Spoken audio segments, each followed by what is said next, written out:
Hoje vamos contar um pouco da história de Dom José Maria Pires, conhecido como Dom Pelé. Foi o 4º arcebispo da Paraíba e fez parte do grupo que assinou o Pacto das Catacumbas, em que se comprometeu a levar uma vida de pobreza, rejeitando os privilégios do poder e colocando os pobres como prioridade no ministério pastoral. Vamos saber mais sobre o religioso na reportagem. Dom José Maria Pires ocupa um lugar de destaque na memória de muitos brasileiros pela sua condição profética, sendo uma voz forte e corajosa para anunciar o Evangelho e defender os direitos humanos. Ele nasceu no distrito de Córregos, no município de Conceição da Mata Dentro, em Minas Gerais, no dia 15 de março de 1919. Logo na infância, manifestou para os seus pais, Eleutério Augusto Pires e Pedrelina Maria de Jesus, o desejo de ir para o seminário. De início, chegaram a caçoar do pequeno José, mas com muita oração e ajuda de sua madrinha, o menino partiu para o seminário. E em casa ele contou que queria, que nutria o desejo de ser padre. Quando ele contou no primeiro momento, todo mundo em casa caiu na risada, achou aquilo muito engraçado, porque pensava, como é que a gente pode ter um menino e enviá-lo para o seminário? Daqui a pouco, ele tinha uma madrinha que o influenciou bastante, ajudou bastante, inclusive financeiramente, chamada Maria da Glória Oliveira. Ela foi quem deu as orientações e, durante um tempo, foi quem custeou essa despesa de Dom José. Por ser um jovem negro, em seus dias de seminarista, Dom José sofreu muitos preconceitos e suportou muitas situações de discriminação racial. Mesmo assim, não esmoreceu diante dessas práticas, que estavam longe dos ensinamentos de Jesus, e continuou firme em seu propósito. Foi um estudante excepcional e se dedicava bastante em sua vida de oração. Foi ordenado sacerdote em 20 de dezembro de 1941, aos 22 anos de idade. Enquanto padre, ele foi reitor do Seminário Diocesano de Diamantina e pároco de diversas paróquias. Ficou reconhecido também por suas atividades de assistência social e seu empenho para incentivar a vivência de uma espiritualidade profunda pelo povo. Em 25 de maio de 1957, o então padre José Maria foi nomeado bispo de Araçuaí, no interior de Minas Gerais. O sacerdote simples, mas de profunda intimidade com Deus, de início teve receio de aceitar este chamado e só viu a necessidade de seguir nesta missão quando sentiu em seu coração que era um serviço confiado a ele pelo próprio Deus. Quando ele foi nomeado, ele perguntou, mas por que eu? Disse, porque você é corajoso, porque você tem disposição. O Dom Sebastião Armani, que era o núncio na época, disse, você aceita? Ele disse, não. No primeiro momento ele disse, não. Por que eu? Ele disse, aceite que é da vontade de Deus. Aceite que é da vontade de Deus. Pronto, agora eu estou rendido, eu não tenho o que fazer. Se é da vontade de Deus, então eu vou, né?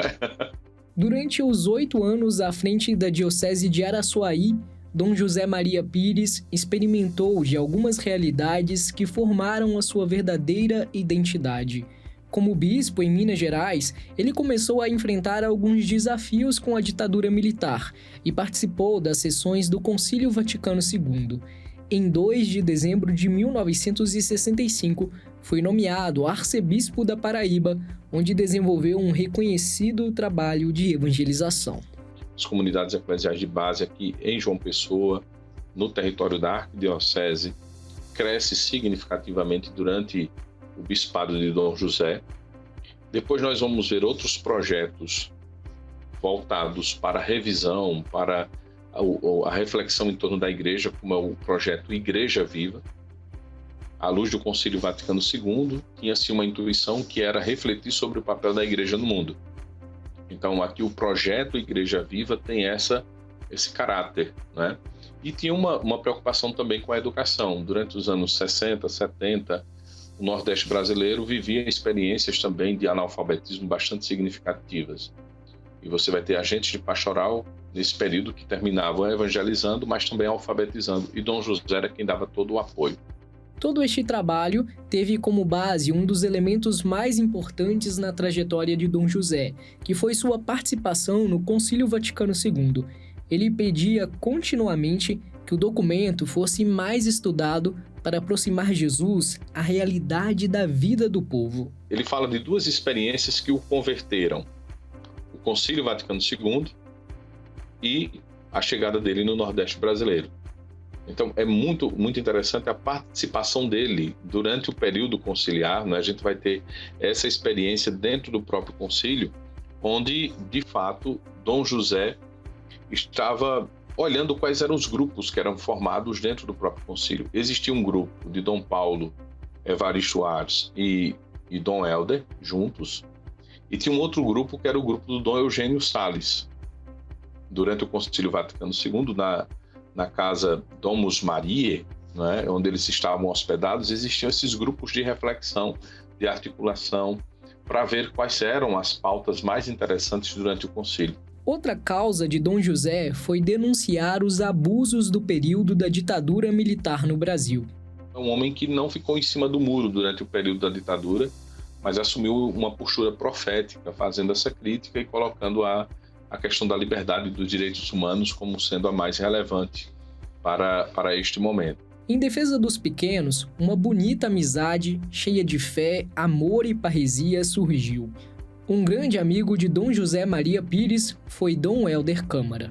Nós vamos ter vários encontros de Dom José e Dom Helder aqui na Paraíba, inclusive nesse envolvimento na luta contra o autoritarismo, contra a ditadura. Dom Helder vinha à Paraíba, um episódio que fica marcado a questão de Alagamar, o conflito que ocorreu em Alagamar, que é um território aqui entre Salgado de São Félix, uma cidade, e Itabaiana, é uma região de conflito. E aqui nós temos Dom Helder, que decide, tomar a defesa dos trabalhadores, dos camponeses, e Dom José, que era bispo daqui da Paraíba na ocasião, ele diz: olha, com esse povo eu vou ficar por mais tempo. Então, existem fotografias que refletem exatamente esse momento. Essa notícia ganhou as páginas do jornal do Brasil, durante o ano de 1979 e 1980.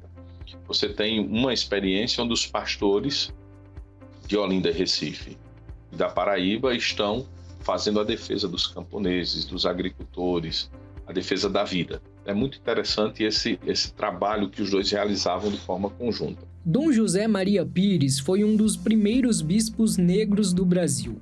Após sentir as dores da discriminação racial, ele se sentiu impelido, enquanto bispo, a lutar pelo direito dos negros, o que lhe fez ficar conhecido como Dom Zumbi.